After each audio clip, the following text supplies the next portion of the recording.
ఒక great film చూసినా, చాలా బాగుంది.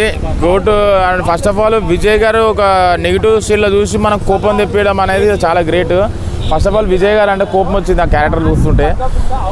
మళ్ళీ ఇంకోటి నాకు వెంకట్ ప్రభు గారు మూవీస్, నాకు సరోజ మూవీ చాలా ఇష్టము. నేను కాలేజ్ డేస్ ఉన్నప్పుడు చూసిన ఆ మూవీ ఎట్లయితే ఎంజాయ్ చేసినానో, ఆ ట్విస్ట్లు టర్న్స్, ఫస్ట్ హాఫ్ మొత్తం కొంచెం సెంటిమెంటల్గా వెళ్ళినా second half twist and turns అసలు ఎవడు వీళ్ళని ఎవడు మంచోడు అసలు అర్థమే కాదు. నాకు స్నేహ గారిని ఏమంటారు చిన్నప్పుడు మూవీ చూస్తుండే, అట్లా ఆవిడ తన పర్ఫార్మెన్స్ మాత్రం చాలా బాగుంది. ప్రభుదేవ్ గారి క్యారెక్టరైజేషన్ అయినా సరే, మన విజయ్ గారి సన్ క్యారెక్టర్ అయినా సరే, ఫాదర్ క్యారెక్టర్ అయినా సరే నాకు చాలా బాగా కనెక్ట్ అయింది. బ్యాక్గ్రౌండ్ స్కోర్ మాత్రం చాలా బాగుంది. ఒక వెంకట్ ప్రభు గారి మూవీస్లో action and twist and turns ఎట్లయితే ఉండాలనుకుంటామో దీనిలో 100% ఉన్నాయి. మళ్ళీ ఇంకోటి ఎండ్ టైటిల్స్ పడ్డప్పుడు లేచిపోకండి. ఆ ఎండ్ టైటిల్స్ తర్వాత ఒక ట్విస్ట్ అనేది రివీల్ ఉంటుంది, ఒక 2 minutes. అది మాత్రం కంపల్సరీ ఒక పార్ట్ 2కి అదొక సిగ్నల్ ఇచ్చాడు మన వెంకట ప్రభు గారు. మూవీ మాత్రం చాలా బాగుంది. గోడ్ ఫిలిం మంచి బ్లాక్ బస్టర్ హిట్. మళ్ళీ 3 hours డ్యూరేషన్ ఉన్నా, కొన్ని సీన్స్ కొంచెం ల్యాగ్ ఉన్నా, అది ఆ టెన్షన్ ఇంటెన్స్ ఎంగేజ్ అయితే మనం కంపల్సరీ అవుతాము మూవీకి. కంపల్సరీ థియేటర్కి వెళ్ళి వాచ్ చేయండి. గోడ్ ఫిలిం ఓటీటీకి వస్తే కాదు, ఇలాంటి ఫిలిం థియేటర్లో ఎంజాయ్ చేయాలి. ఫాదర్ అండ్ సన్ క్యారెక్టర్లో సన్ క్యారెక్టర్ చేసిండు, విజయ్ గారు చేసిరు. ఇద్దరు ఉంటారు కానీ ఫాదర్ అండ్ సన్ ఇద్దరు డబుల్ యాక్షన్స్. కానీ కాకపోతే సన్ క్యారెక్టర్ చూస్తే చాలా కోపం వచ్చింది అన్న, చాలా బాగుంది. విజయ్ గారి మూవీ చూడడం జరిగింది.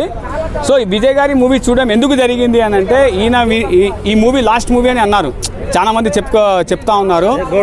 గోట్ మూవీ అనేటువంటిది లాస్ట్, దీని తర్వాత ఆయన పొలిటికల్ కెరియర్లో వెళ్ళిపోతున్నారని చెప్పేసి సరే మనం కూడా చూద్దామని వచ్చేసాను. సో ఓవరాల్గా మూవీ వాస్ గుడ్ అండి. మూవీ బాగుంది. మూవీలో స్టార్టింగ్లో చూపించేటటువంటి విలన్ బలంగా లేకున్నా కూడా కొడుకుని విలన్గా బలంగా చూపించడం జరిగింది. ఇందులో మీనన్ అనేటువంటి ఒక విలన్ ఉంటాడు. అది హెయిర్ స్టైల్ నాకు అర్థం కాదు. ఓసారి నల్లగా ఉంటుంది, ఓసారి తెల్లగా ఉంటుంది, ఓసారి పచ్చగా ఉంటుంది, కంటిన్యూటీ లేకుండా పోయింది అది. అరే ఎవరో హెయిర్ స్టైల్ కంటిన్యూటీ ఉండాలి కదబ్బా. అండ్ ఇంకో విషయం, స్టార్టింగ్లో విజయకాంత్ గారిని చూపించడం జరిగింది.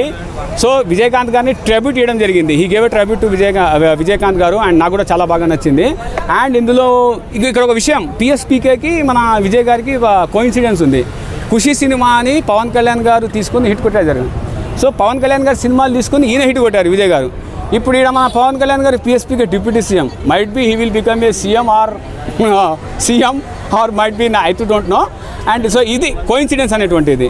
సో ఇక్కడ మనకు అన్న ఎన్టీఆర్ ఫస్ట్ సినిమాలో వచ్చేసి సీఎం అయ్యారు, అలా కూడా అక్కడే జరుగుతుంది. మైట్ బి నాకు తెలిసినంత మటుకు విజయ్ గారు మరుబడి ఒక ఎంజీఆర్ ఆగుంబోదు ఎనకు నన్నిచ్చే, అది తమిళనాడు పీపుల్కు పుడికమో పుడికిల్లామో ఏదో నాకు తెలియదు. ఓకేనా, రైట్.